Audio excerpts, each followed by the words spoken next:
या बातमीचे प्रायोजक आहेत hotel pick and carry Ankit Purna snacks. फक्त 45 रुपयात स्वादिष्ट मिसळपाव मिळण्याचे एकमेव ठिकाण. पत्ता आसरा हाऊसिंग सोसायटी, आसरा चौक, सोलापूर. ज्यांच्या प्रचारासाठी आपण सगळे या ठिकाणी एकत्रित आलोय ते आपल्या सर्वांचे लाडके उमेदवार महेश कोठे, शिवसेना, काँग्रेस आणि राष्ट्रवादी काँग्रेस शरदचंद्र पवार पक्षाचे सर्वच मान्यवर नेते आणि बंधू भगिनींनो, आपल्याला खासदार धैर्यशील माने साहेबांनी, मोहिते पाटील साहेबांनी अतिशय थोड्या शब्दात फार चांगलं मार्गदर्शन केलेलं आहे. महाराष्ट्रातल्या अनेक मतदारसंघात जाऊन आल्यावर माझी खात्री झालेली आहे की यंदाच्या विधानसभेच्या निवडणुकीत महाविकास आघाडी 100% सत्तेत येईल अशी आज सर्वत्र परिस्थिती आहे. महाराष्ट्राच्या कानाकोपऱ्यात माणसं महागाई, बेकारी, महिलांच्यावरच्या अत्याचार आणि सरकारच्या सर्व स्तरात सुरू झालेला भ्रष्टाचार यांना पूर्णपणाने कंटाळलेली आहेत आणि महाराष्ट्रात बदल करूया अशी भावना समाजात सगळीकडे पसरायला लागली. महाराष्ट्रामध्ये चांगलं चाललेलं उद्धव ठाकरे साहेबांचं सरकार खोके देऊन यांनी पाडलं. एका रात्रीत आमदार गोहत्तीला पळून गेले, सगळ्यांना त्यांच्या किमती दिल्या आणि मग सरकार स्थापन झालं असं लोक म्हणतात. थोड्या दिवसांनी भारतीय जनता पक्षाने पुढाकार घेतला आणि राष्ट्रवादी काँग्रेस देखील फोडली. राष्ट्रवादी काँग्रेसमध्ये देखील जे होते ते सगळे शरद पवार साहेबांना सोडून गेले. त्याचा परिणाम हा झाला की सरकार स्थापन करताना भाजपला एकनाथ शिंदेंची मदत मिळाली, त्यात अजून जाऊन अजित पवार आणि त्यांचे सर्व सहकारी सामील झाले. आज महाराष्ट्रामध्ये 2.5 वर्ष यांचं सरकार आहे. दिवाळी आमच्या आया बहिणींनी कशी घालवली माहिती आहे. तेल 500 रुपयानं वाढलं. ज्या आमच्या भगिनी दिवाळीमध्ये घरात वेगळ्या फराळाच्या वस्तू करत होत्या त्यांना माहिती आहे की किती महागाईला आपल्याला सगळ्यांना तोंड द्यावं लागतं. आज या महागाईतून महाराष्ट्रातल्या जनतेला बाहेर काढण्यासाठी महाविकास आघाडीने सांगितलंय की या अतिशय महत्त्वाच्या 5 वस्तूंचे दर हे आम्ही निश्चित करू आणि ते वाढून देणार नाही. महागाईला सामान्य माणसाला झळ बसणार नाही अशी व्यवस्था आम्ही सरकार आल्यावर आमचं करू. आमचं सरकार येणार आहे तर आम्ही काय करणार आहे. आम्ही परवाच राहुल गांधी, शरद पवार साहेब, उद्धव ठाकरे साहेब यांनी एक लोकसेवेची पंचसूत्री जाहीर केली. पंचसूत्री जाहीर करताना आम्ही महालक्ष्मी योजना आणणार. महालक्ष्मी योजना आणणार म्हणजे काय करणार तर आमच्या महाराष्ट्रातल्या आया बहिणींना महिन्याला 3,000 रुपये आम्ही द्यायचं ठरवलेलं आहे. दुसरी महत्त्वाची बाब आम्ही करणार की महाराष्ट्रामध्ये महिलांना एसटीचा प्रवास मोफत करणार. म्हणजे तुमच्या घरातल्या पत्नीला, बहिणीला, आईला कुठं गावाला जायचं असेल तर तिला तिकिटाचे पैसे लागणार नाहीत. ती भगिनी आपली सहजगत्या महाराष्ट्रभर प्रवास करू शकेल. आम्ही आणखीन एक महत्त्वाची गोष्ट करणार आहे. शेतकऱ्यांसाठी 3 लाख रुपयाची कर्जमाफी करणार आहे. युवकांना बेरोजगार भत्ता 4,000 रुपये देणार आहे. पण सगळ्यात महत्त्वाची बाब की आम्ही आमचं सरकार आल्यावर महाराष्ट्रामध्ये जातनिहाय जनगणना करणार. जातनिहाय जनगणना करण्याने महाराष्ट्रातले लहान लहान सर्व समाजांची गणती होईल. आपल्याला सगळ्यांना एकदा कळेल की कोणत्या समाजाची किती लोक आहेत, त्या प्रमाणात त्यांना सरकारमध्ये वाटा मिळेल, सरकारमधली अर्थव्यवस्थेत वाटा मिळेल आणि संधी देखील त्याच प्रमाणात देण्याचा प्रयत्न महाविकास आघाडीकडून होईल. आपल्या महाराष्ट्रातल्या लहान सहान सगळ्या समाजाला खरं म्हणजे एकत्रितपणाने आपण एकत्रित केलं तर माझ्यासारख्या कार्यकर्त्याची खात्री आहे की या लहान लहान समाजाला बरंच काही आपण सरकारमधून देऊ शकतो. आणि म्हणून जातनिहाय जनगणना होईल असा प्रयत्न आम्ही करू. प्रयत्न नाही, 100% तो कर्नाटकात झालाय, तेलंगणात झालाय, तोच कार्यक्रम इथं आम्ही राबवू.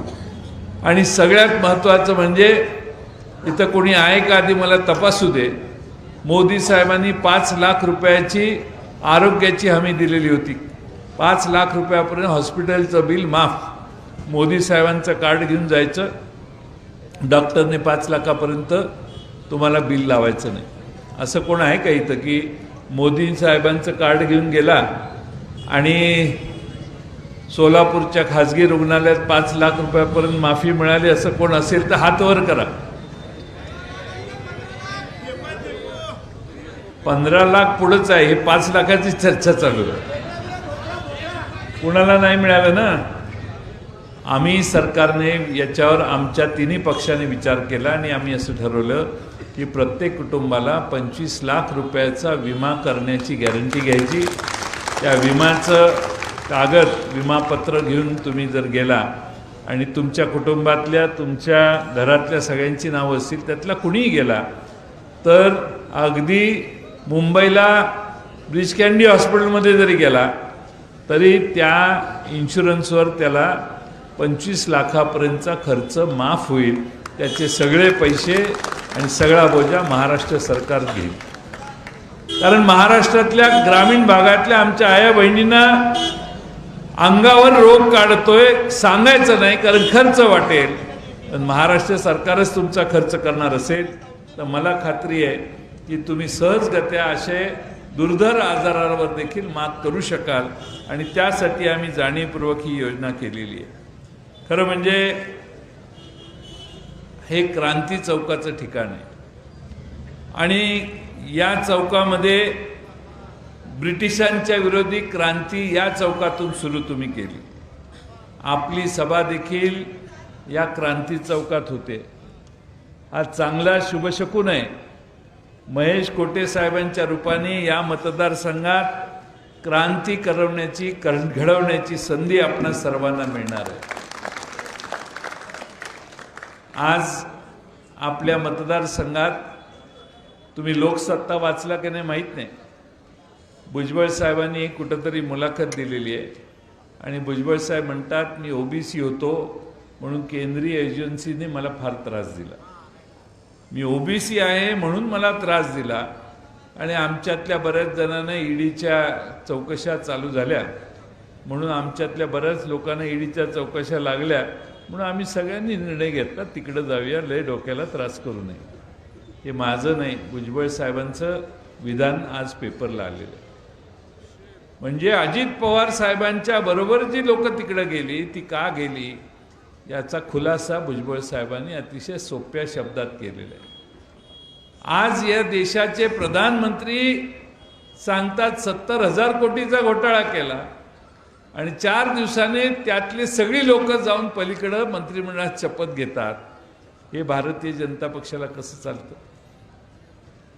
आपल्या सर्वांना माहिती आहे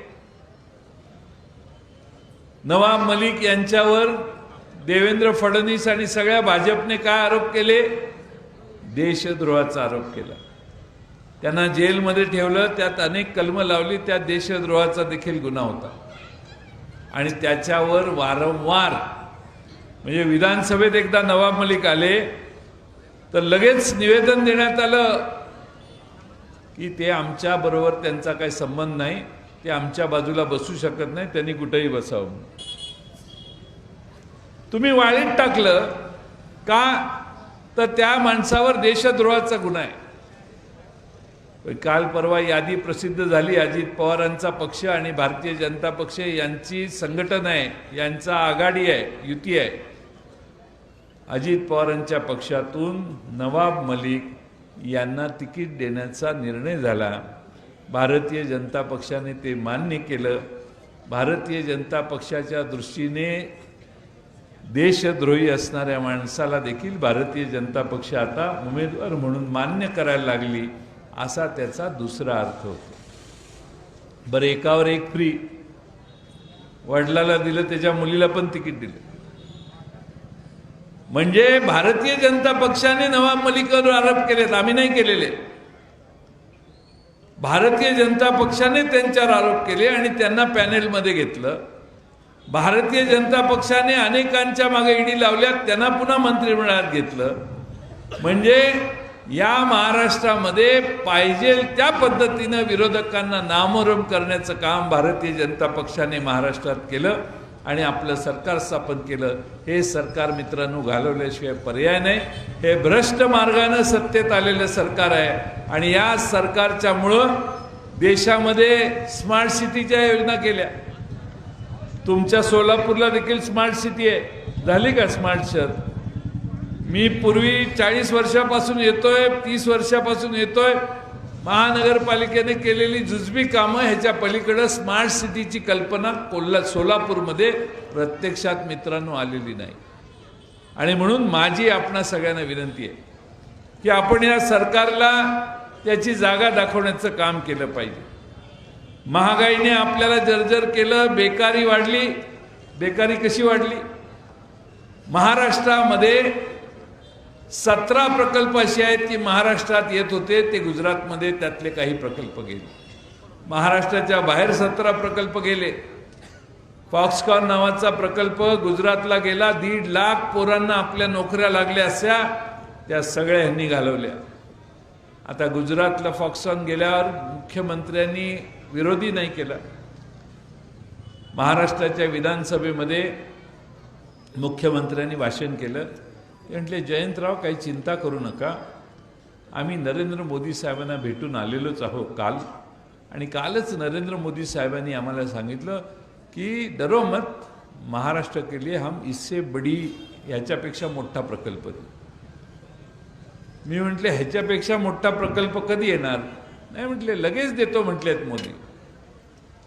मोदी साहेबांनी यांना सांगितलं, इससे बड़ा प्रकल्प आपको देंगे. हे म्हणजे भोपळ्याचा आकार. महाराष्ट्रात आजही मोठा प्रकल्प आला नाही. नरेंद्र मोदींनी ह्यांच्या हातात भोपळा दिला. महाराष्ट्राचे प्रकल्प पळवून तिकडे नेले आणि महाराष्ट्राची बेकारी वाढली. आणि म्हणून आज महाराष्ट्रामध्ये दरडोई उत्पन्न गुजरातपेक्षा कमी झालेलं आहे. गुजरातची माणसं आमच्यापेक्षा श्रीमंत आहेत. गुजरातमध्ये दरडोई उत्पन्न जास्त आहे, महाराष्ट्रापेक्षा जास्त आहे. मी राज्याचा अर्थमंत्री असताना 2ऱ्या 3ऱ्या क्रमांकावर आमचं राज्य दरडोई उत्पन्नात होतं. गुजरात नेहमी 7व्या 8व्या नंबरवर होतं. गुजरात आमच्या पुढे 16 साली गेलं आणि महाराष्ट्र त्यांच्या मागे राहिला. ही घटना भारतीय जनता पक्षाच्या कालावधीतच झालेली आहे. जसे दिल्लीमध्ये नरेंद्र मोदी आले आणि मुंबईमध्ये देवेंद्र फडणवीस आले, तशी महाराष्ट्राची अधोगती झाली आणि महाराष्ट्र गुजरातच्या खाली गेलं 16 साली. ते अजून वर आलेलं नाही. आज महाराष्ट्राचा क्रमांक 11वा लागतो, याची तुम्ही सगळ्यांनी नोंद घ्या. भारताच्या सगळ्या उत्पन्नामध्ये महाराष्ट्राचा नेहमी 15% वाटा असायचा. हे पहिलं वर्ष आहे की महाराष्ट्र 13%वर खाली घसरलं, म्हणजे 2% महाराष्ट्राचं उत्पन्न कमी झालं. यालाही कारण एकनाथ शिंदेंचं सरकार आहे. हे डावोसला गेले. डावोसला यांनी बरेच गुंतवणुकी मिळवल्या म्हणून येऊन पुढ्या सोडल्या. आम्हालाही वाटलं आता फार मोठे उद्योग येतील भारतात, महाराष्ट्रात. पण महाराष्ट्रात उद्योग नाही आले. महाराष्ट्रात डावोसच्या हॉटेलचं पत्र आलं, अहो एकनाथ शिंदे साहेब, आमचं तुम्ही इथे येऊन राहिला, त्याचं बिल राहिलं, तेवढं बिल पाठवा. हे डावोसला गेले, जिथं राहिले त्याचं बिलच दिलं नाही. ठाण्याला गेल्यावर हॉटेलमध्ये कुठल्या गेल्यावर बिल द्यायचं नाही ही जुनी सवय लागल्यामुळं आम्ही डावोसला पण बिल न देता आलो. तर त्या बारदारानं पत्रच पाठवलं की अहो साहेब आमचं बिल पाठवा. महाराष्ट्र सरकारची मानहानी किती करायची. भ्रष्टाचाराचा तर ह्यांचा हात कोणी धरणार नाही. प्रचंड मोठा समाजात महाराष्ट्रात भ्रष्टाचार या लोकांनी करून ठेवलाय. विरारपासून अलिबागकडे जाणारा रस्ता 20,000 कोटीचा टेंडर गेलं 26,000 कोटीला. 1 किलोमीटरला महाराष्ट्र सरकार 273 कोटी रुपये खर्च करतंय. त्या 273 कोटी आले तर सोलापूरमधले निम्मे रस्ते आपले सिमेंट कॉन्क्रीटनं पूर्ण होतील. 1 किलोमीटरला 273 कोटी रुपये तिथं महाराष्ट्र सरकार खर्च करणार आहे. कुणी अर्ज केला नाही, कुणी सांगितलं नाही की आम्हाला अलिबागपासून विरारला जायचंय डायरेक्ट. आणि म्हणून आज महाराष्ट्रामध्ये जसं तिथं केलं तसं जालन्यापासून नांदेडकडे जाणारा रस्ता 11,000 कोटीचं टेंडर 15,000 कोटीला दिलं. आमच्याकडे नितीन गडकरींनी एक टेंडर काढलं पेठपासून सांगलीकडे जाणाऱ्या रस्त्याचं 600 कोटीचं टेंडर काहीतरी 310 कोटीला का काहीतरी गेलं. म्हणजे 48% बिलो टेंडर गेलं. पण एकनाथ शिंदेच्या सरकारनं काढलेलं टेंडर एकही बिलो गेलं नाही. टेंडर कितीला गेली? 20% अभाव, 37% अभाव, 35% अभाव. याचा अर्थ या व्यवस्थेतनं पैसे बाहेर काढण्याचा उद्योग झाला का याची देखील माहिती आपल्या सगळ्यांना घ्यावी लागेल. आणि म्हणून भ्रष्टाचारात यांचा हात कोणी धरणार नाही. अशा पद्धतीनं वाममार्गानं मिळवलेले पैसे आता निवडणुकीत इथं खर्च होतील.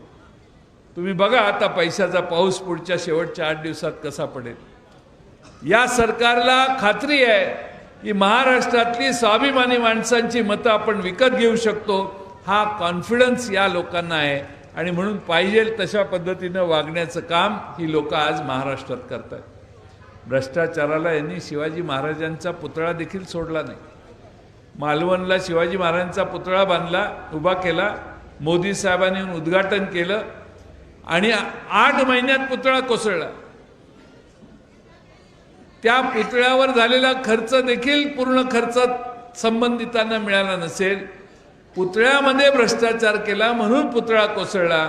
एकनाथ शिंदे म्हणतात वाऱ्यामुळे पुतळा कोसळला. मी दुसऱ्या दिवशी गेलो आणि चौकशी केली की वाऱ्यामुळं कुठून आलं बाबा वारं. कारण एक पण नारळाचं झाड त्या भागातलं समुद्रकिनाऱ्याचं पडलं नव्हतं. तर ते म्हटलं इकडनं वारं आलं आणि पुतळा कुठं पडला. वारं ज्या बाजूनं आलं त्याच बाजूला पुतळा पडला.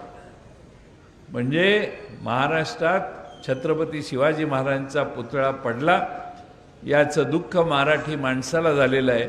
आणि त्याचं प्रायश्चित्त भारतीय जनता पक्ष आणि त्यांचे हे 2 मित्र पक्ष यांना देण्याची जबाबदारी 20 नोव्हेंबरला आपल्या सर्वांनी पार पाडली पाहिजे. सोलापूर शहरामध्ये अनेक गोष्टी मित्रांनो आपण करू शकतो, पण याला डोळस नेतृत्व पाहिजे. या मतदारसंघात ज्यांना अनेक वर्ष आपण आमदारकी दिली त्यांनी या सोलापूर शहराच्या विकासात काही फार भर घातली नाही. पण महेश कोटेंसारखा एक चांगला दूरदृष्टी असलेला आणि नगरपालिकेचा पूर्ण अनुभव असणारा नेता आपण जर विधानसभेत पाठवला तर या सोलापूरला आणि विशेषतः सोलापूर उत्तर भागाचा विकास झपाट्यानं करण्याचं काम महाविकास आघाडीच्या वतीनं होईल. आणि म्हणून माझी आपला सगळ्यांना कळकळीची विनंती आहे की महेश कोठेंना बसा ना, निघालंय का घड्याळ चोरीला गेलेलं असलं तरी वेळ कळते आम्हाला. त्यामुळे महेश कोटेंच्या मागे आपण ताकदीनं उभा राहा. महाविकास आघाडीची आणि शरद पवार साहेबांची, राहुल गांधींची पूर्ण ताकद, उद्धव साहेबांची पूर्ण ताकद महेश कोटेंच्या मागे राहील. आणि या शहराचा चेहरा मोहरा बदलण्याचं काम हे महेश कोटेंच्या मार्फत या शहरात आपण सगळे करू. आणि त्यासाठी मी आपणा सर्वांना विनंती करतो की तुतारी वाजवणाऱ्या माणसाचं चिन्ह आपलं आहे. तुतारी वाजवणारा माणूस हे घड्याळाचं काम, घड्याळासाठी उभे राहिले. आमचं घड्याळ चोरीला गेलं, त्यामुळं तुतारी वाजवणारा माणूस जेव्हापासून घेतला आमचा पक्ष जोरात वाढायला लागला. कारण लोकांच्या लक्षात आलं की ते घड्याळाचं वेळच बदलत नाही. पण तुतारी वाजवणारा आमचा माणूस डायनॅमिक आहे. शिंदेसाहेब कुठं निघाला, वर बसा. अशामुळेच घोटाळा व्हायला लागला. तुम्ही खासदारकीला उभा राहता अजून इथंच आहे, यावर अशी घाई नाही करायची, फुल टाईम काम करायचे एकदा झोकून दिल्यावर. शिंदेसाहेब आमचे जुने मित्र आहेत, माझे फार हितचिंतक आहेत, माझे समर्थक आहेत. पण आपल्या सर्वांना माझी विनंती आहे की आता घरी गेल्यानंतर सगळ्यांनी आपल्या बायकोला, आईला, बहिणीला सांगायचं की तो दाढीवाला बाबा 1500 देतोय, ह्यो आज आलेला बाबा म्हणतोय मी 3000 रुपये देतोय. एवढा घरी निरोप द्या. आपल्याला आपलं सरकार आणायचंय. आणि आमच्या माता भगिनींना माझी विनंती आहे की 1500 जास्त का 3000 रुपये जास्त? 3000 पाहिजेत का नको तुम्हाला? हात वर करा बघू सगळ्यांनी. 3000 रुपये घ्यायला कोण कोण तयार आहे त्यांनी हात वर करा. कोणी फोटो काढणार नाही तुमचा, हात वर करा, घाबरू नका. मी हे यासाठी सांगतोय की महाराष्ट्रामध्ये ही जाहीर केली, जास्त मोठ्या योजना केल्या नाहीत. यांनी काय केलं, यांनी योजना जाहीर केल्या आणि 100 योजना त्याच्याबरोबर जाहीर केल्या. त्यामुळे सरकारची आर्थिक अवस्था अडचणीची आली. आम्ही मोजक्याच योजना करणार आहे आणि त्यामध्ये आमच्या महालक्ष्मी लाडक्या बहिणींना, आमच्या आया बहिणींना जास्तीत जास्त पैसे देण्याचं काम करतोय. आपल्या सर्वांना एवढीच विनंती की आपण महाराष्ट्रात आपल्या विचाराचं सरकार आणू. महाविकास आघाडीचं सरकार सत्तेवर आणण्यासाठी तुम्हा सर्वांचा आशीर्वाद महेश कोटेंना आपण द्या, एवढीच विनंती करतो आणि मी माझे 2 शब्द पूर्ण करतो. धन्यवाद. या बातमीचे प्रायोजक आहेत hotel pick and carry Ankit Purna snacks. फक्त 45 रुपयात स्वादिष्ट मिसळपाव मिळण्याचे एकमेव ठिकाण. पत्ता आसरा हाऊसिंग सोसायटी, आसरा चौक, सोलापूर.